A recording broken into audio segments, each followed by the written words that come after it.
Alright, lads, so today we got some interesting Guild Quest announcements to talk about. First and foremost, we have the new Nightmare limited time difficulty coming back once more. In this case, less than 2 weeks time on the 13th to the 19th. Kind of interesting because we literally just had the Nightmare difficulty. And what I guess is even cooler, although unfortunately I won't be able to beat it, the Ranged Quincy Nightmare Guild Quest is returning, which to be fair, I think is the best thing to do. I know a lot of people on Discord were requesting for it to return because again, we just recently had the new Future Society Aaroniero, but then we couldn't actually use him properly because SA2 was bugged while the Guild Quest was active. So returning it is the best thing to do. So for those that did pull for Aaroniero for the intention of using him in Nightmare Guild Quest, you can now officially do that again on the 16th. I believe this is also the first returning Nightmare Guild Quest, so we know what's going to work and we know what isn't. But to my knowledge, if you do want to beat the Nightmare Quest, you are going to have a character like Aaroniero or Toshiro, which unfortunately are two characters that I do not own. So I will not be able to beat this quest unless I do put Aaroniero on his individual, which is coincidentally timed alongside this release. We also then, of course, do have the melee no affiliation Nightmare Guild Quest, which is cool and all, super easy to do. Yuha's going to come back soon. Very likely the banner will be out while this Guild Quest is out, but there's a lot of great melee no affiliation characters, so most people should have a very easy time tackling the melee no affiliation Guild Quest, as opposed to the Quincy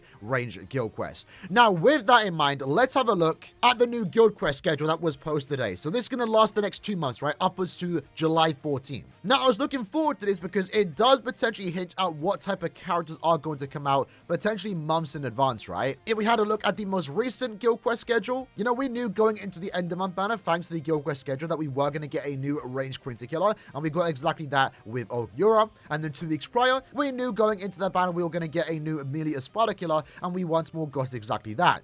Usually what killer like to do is release these Guild Quest characters when the Guild Quest is active, right? Because it makes sense. If you pull a character for Guild Quest, you want to use them in Guild Quest, you don't want to wait like a month or two before they're relevant. So what we can do is look at dates like, for example, May 30th, right? This GQ will be active when the end of month banner, this upcoming end of month banner will be active. Likewise, the one after, from the 3rd of June to the 6th of June, we have the Ranger Captain Guild Quest. So if we look at these two Guild Quests, knowing that they're active during the end of month banner, there's a decent chance here that end of month, upcoming end of month for May, is going to feature a melee Espada killer and also potentially a Ranger Captain killer. And knowing that, maybe now's a good time to save for that. If you need that, you might want to be waiting for that banner to come out. It's not guaranteed to happen. Like, we very well could get nothing related to these Guild Quests. It's not guaranteed, but it's likely. And I know me, for example, I've been wanting a new melee Espada killer, and considering the last melee Espada killer that we did get, specifically designed for Guild Quest, was a normal attack damage character, I'm really hoping this is a new lead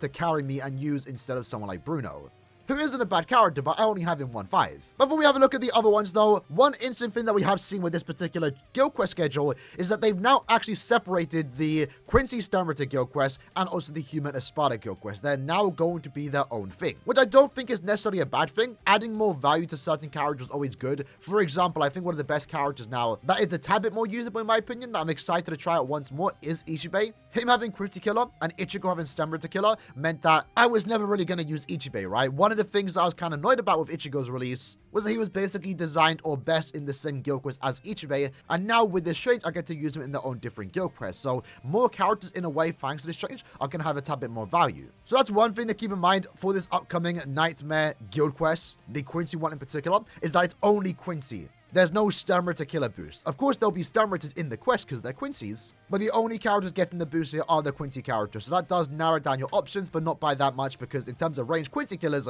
I believe there's only like 2 of them. Now, one interesting thing is that we are going to get a strictly human guild quest. So again, not paired with Squad 0 characters. And I guess the great part about this is that it's kind of stress-free because there is no range resistance and there's no melee resistance. Likewise, there's no melee damage being cut in half. You can basically bring any melee character or any range character as long as they have a human killer. Now, this is actually really good for someone like Kirio, for example, who I've heavily criticized with that SA2 being a melee attack, given that she herself is a ranged character. So now Kirio's stocks are going up. Kirio's actually good in Guild Quests because her SA2 will be doing damage. So while at first glance this might seem like an annoying GQ, it's really not.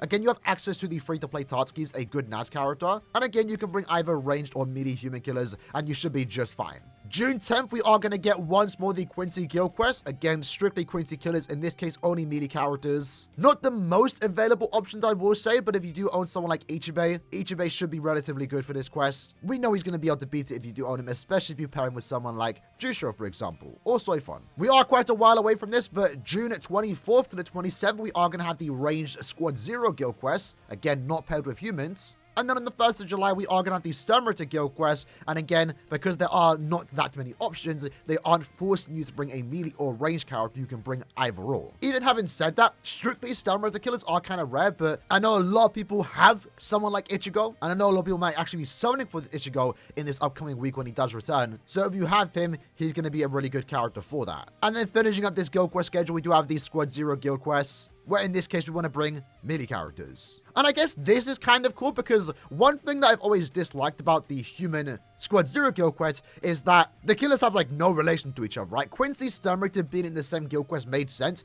If you have a Quincy killer, you have killer against all 5 bosses. But it was always weird with the Squad 0 killer and human killer, right? Let's say, for example, you have Squad 0 killer, well, you don't even want to use him as Sanga, which increases your killer effect because, you know, potentially 3 out of the 5 bosses you aren't going to have killer against. So it's nice to know that this upcoming Guild Quest, characters that do have Squad 0 killer will strictly have kill against every single boss, not just 2 bosses or 3 bosses, which should for the most part allow you to use Masangas. And maybe this is setting up for Killer to add some stickers for these particular killers now that they are their own individual guild quests. Going back at the schedule though, let's have a look at the actual guild quest dates and what is available when a certain banner does drop. So in this case, the upcoming mid-month, again, it's going to drop on the 19th. So there's a potential chance here, especially because mid-month, you know, mid-month characters aren't the greatest. So usually they're specifically designed in mind for guild quests or a farming character. Again, that's all they can really offer. They can never compete with end-of-month characters being like super OP with like great strong attacks, amazing damage output. So likely in this case that we are going to get a new human killer in this upcoming mid-month banner. We don't know if they're going to be a melee character or a ranged character.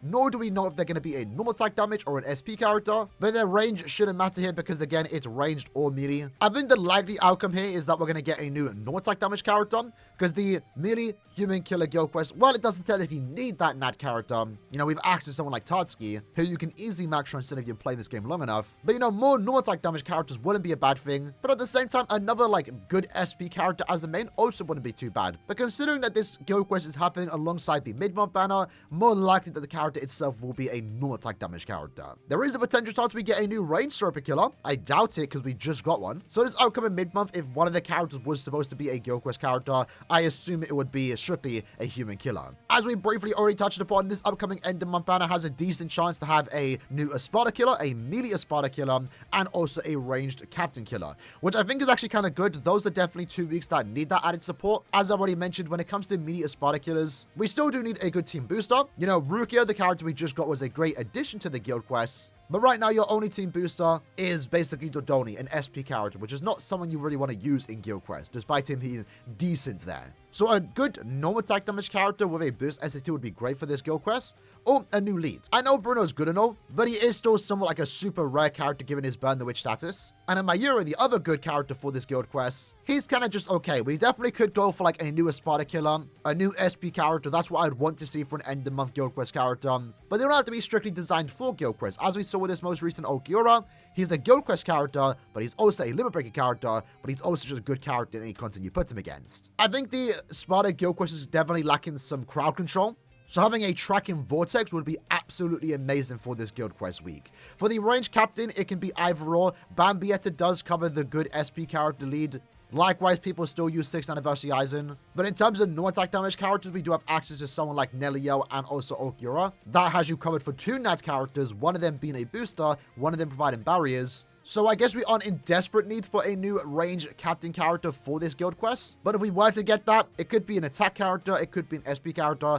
Either or wouldn't be too bad. I guess there's a potential chance, because this does briefly happen after the end of month, that this end of month banner could feature a ranged Aranka killer, which honestly would be nice. Our most recent ranged Aranka killer that would have been really good in Guild Quest was Rukia, but again, her SA2 is a melee attack. And fast forwarding into May's mid-month banner, in this case, the first Guild Quest that we will have active is the Melee Hollow Guild Quest. Quite the easy Guild Quest week, I will be honest. Again, you can just use someone like Yuha, but there are plenty other good characters. And in terms of no attack damage characters, we do have access to someone like Shinji as your team booster, and and also Sergeant. So this guild quest isn't in desperate need to get new characters to help you beat it because there already are a great set of characters. But it has, I think, been a while since we have received a non-attack damage character for the melee hollow guild quest, which I guess is what this character could be, just to make it a tad bit easier. But I don't think the character would be needed that much because, again, most people can beat it. It is quite an easy guild quest. We are then going to have the ranged Squad Zero Killer guild quest. Potential chance we get a character designed for that in that mid-month banner.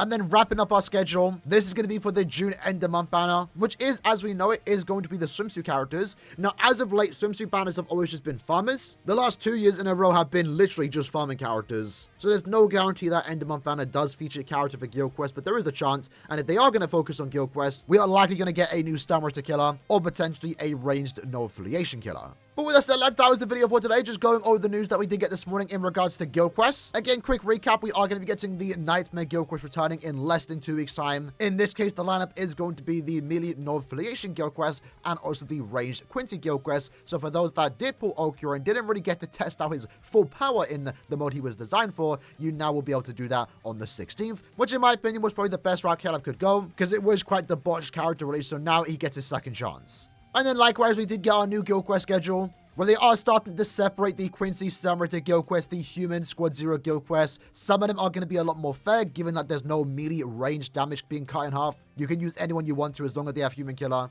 But you can also check for yourself, as we already briefly discussed, there are going to be guild quest timed, potentially giving us a hint at what these upcoming banners will give us. This upcoming end of month, for example, potentially giving us a melee Sparta killer or a ranged captain killer. Either way, though, I hope you guys enjoyed the video. I'll see you guys next time. Take care and peace.